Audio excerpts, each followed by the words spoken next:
can do is just kill a man, but you can't change his heart. You can't change people's feelings. You can't change society. The best result you can get from your violence is the destruction of another person or another society. If you have a fire and you want to put it out, you don't put more oil on the fire or put more logs on the fire. You slowly take the logs out of the fire to cool it down. But fighting violence with more violence, or countering violence with violence, just makes a bigger fire. The power of nonviolence is the same power that moves the entire universe, the natural power that's given within each of us to unfold and to develop our fullest potential and to spread a feeling of peace and harmony. And that's where the power of the individual lies.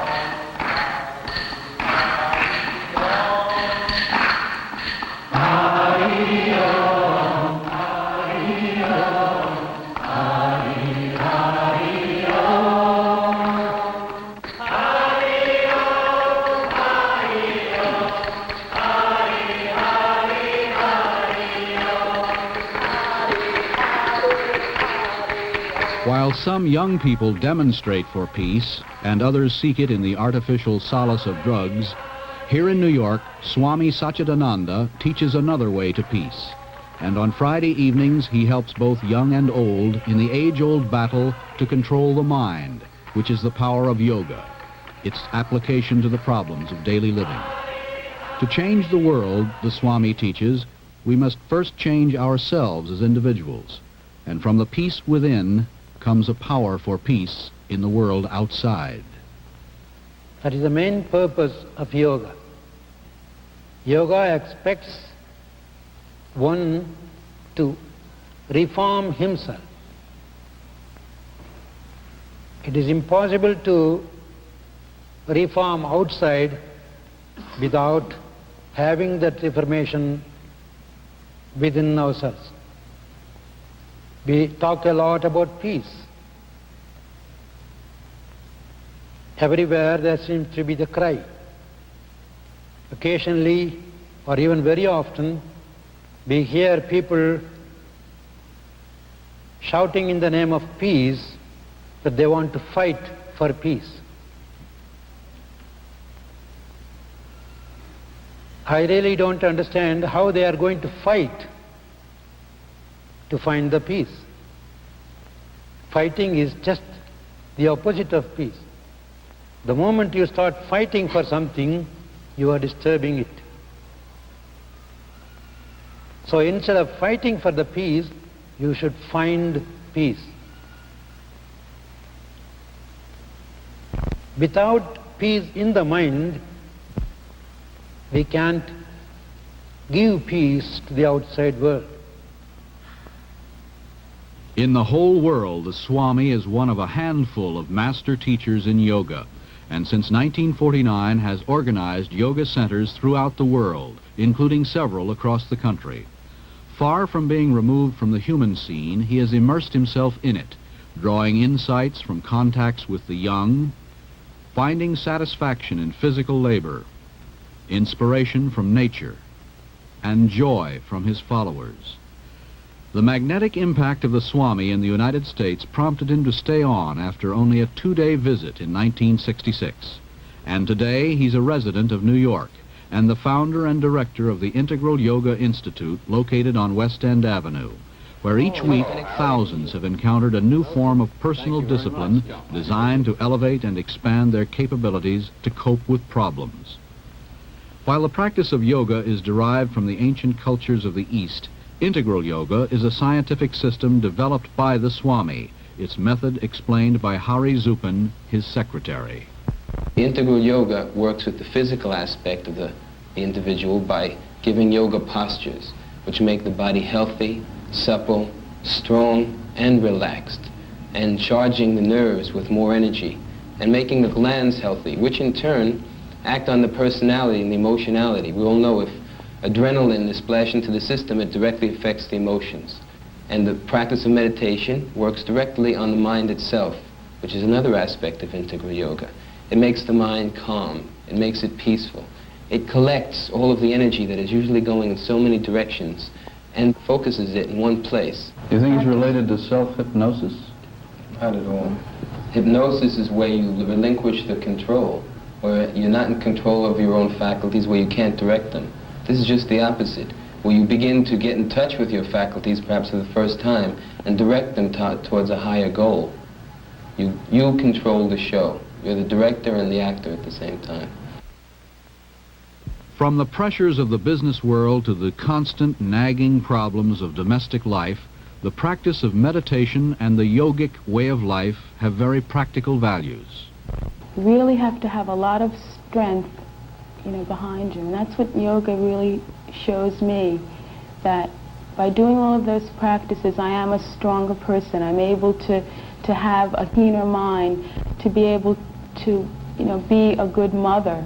I have to work, and as most people, that work, mothers that work, it's really difficult to take care of a child and take care of a husband and take care of yourself.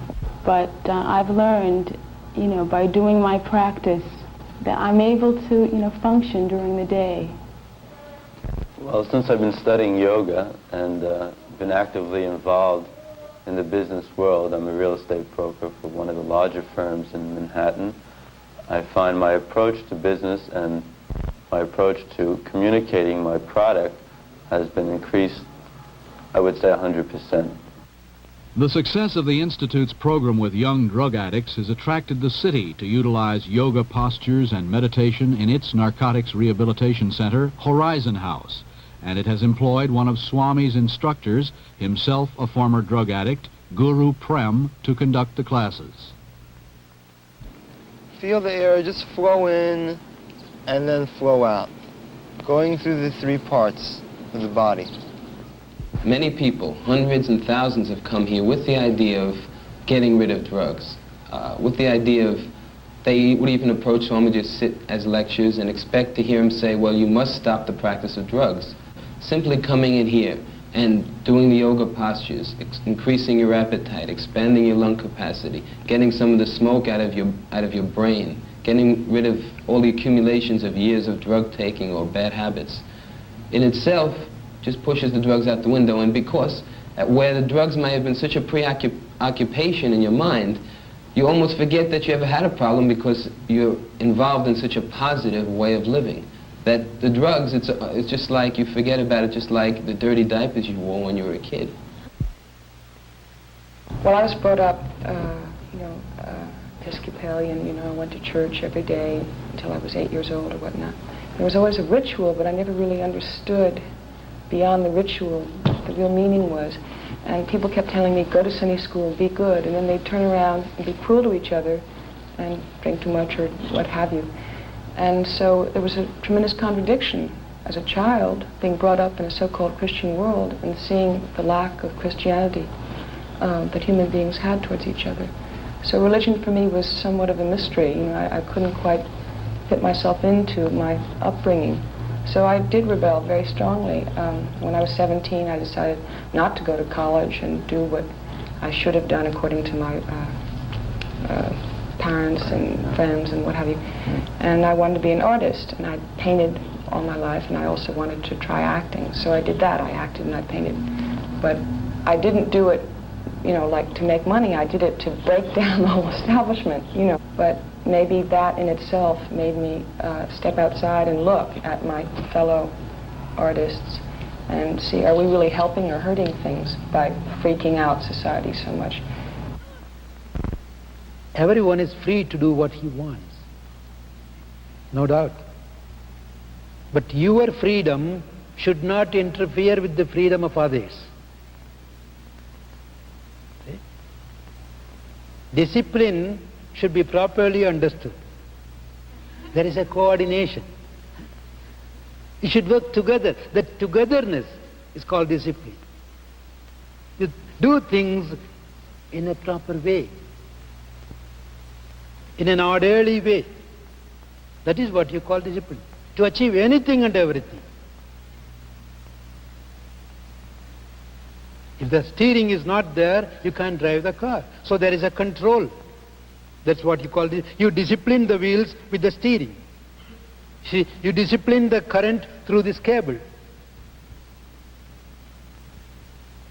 Unfortunately, this freedom is very much misunderstood. People think, oh, let me do anything I want. Once I was driving from one town to the other town. In the middle of the road, a few people were sitting and playing cards.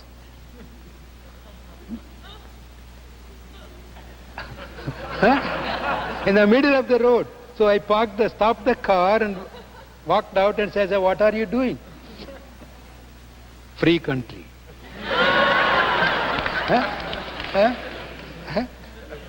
I must have my freedom to do anything I want. Actually, that in their language, they mean people's government. It's not an imperialism, people's government. So we are all the rulers. I can do anything I want. I see. I am also a person belonging to this country. Oh, you can do anything you want? Fine, then I want to drive over you. Shall I? Then they woke up and, oh yeah, I can't stop you from your freedom. That is where we misunderstand the freedom. You are free to cooperate with others, to see that there is peace and joy everywhere. You are not free to disturb the other man or the world outside. There is a discipline within the freedom that should be very well understood. I can't explain it. Everyone has their own personal reaction to him, but I had been practicing yoga since September without a teacher, and a couple of friends of mine said, well, that's all very well, you know, and you feel better physically and everything, but you can't beat having a teacher, a spiritual teacher, you know. And I was skeptical and I didn't really know what they meant. And then I went to the Universalist Church where he speaks on Fridays, and something happened to me that I cannot... this is what happens, you know.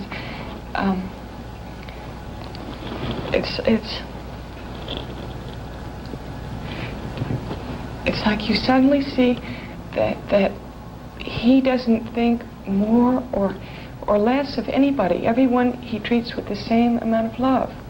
And all my life I had thought, well, certain people are educated more or no more, and it's like there's no difference. I suddenly realized for the first time, and I'm like 27, you know, that we're all the same. No one is better than anyone else, and no one is inferior to anyone else. And I didn't realize that until I came up, and my friend was introducing me, and I thought, well, is he going to treat me any differently than his own disciples, who he's known for years? Or is he going to treat me maybe better than someone else because he likes my face or something? And I realized that no, I had met the only person in my entire life that treated me with the same amount of love that he did people he'd known for years. The first time, you know, and I blew my mind, you know, so that when I left him, I suddenly began to look at everyone as the same and see myself in them and see them in me, and no longer was there that sense of individuality to a positive or a negative degree. It was like everybody was, we all had God in us, and we were all one.